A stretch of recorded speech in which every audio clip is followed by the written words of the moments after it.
फक्त प्रश्न एकच. अध्यक्ष महोदय, माझा सन्माननीय मंत्री महोदयांना स्पेसिफिक प्रश्न आहे की लाडपागे समितीची जी शिफारस आहे ह्याच्यामध्ये तुम्ही नियमावलीमध्ये बदल करणार का, हा पहिला माझा प्रश्न आहे. अध्यक्ष महोदय, आपलं आता युग कुठे चाललेलं आहे? लाडपागे समितीमध्ये सफाई कामगाराच्या मुलाने सफाईचंच काम करायचं.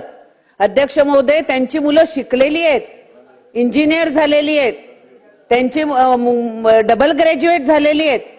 तर त्या डबल ग्रॅज्युएट झालेल्या मुलांनी फक्त सफाई झाडू मारायचं काम करायचं का? तर माझं स्पेसिफिक मंत्री महोदयांना विनंती आहे की जी लाडपागे समिती आहे ह्याच्या नियमावलीमध्ये तुम्ही बदल करणार का? कारण की अध्यक्ष महोदय, आज अनेक लोकांना, सफाई कामगारांच्या मुलांना नोकरीपासून वंचित राहावं लागत आहे.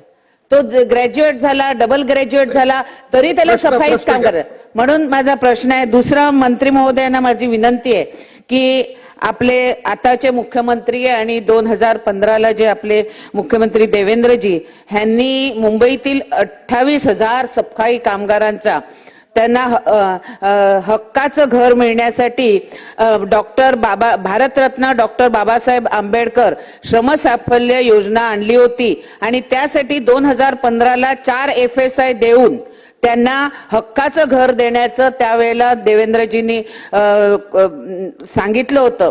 तरी मी आपणास विनंती करते की आपण ह्या 100 दिवसाच्या आराखडा कार्यक्रमामध्ये ही योजना समाविष्ट करून 28,000 सफाई कामगारांना घरं देणार का? अध्यक्ष महोदय, योग्य ती कारवाई केली जाईल.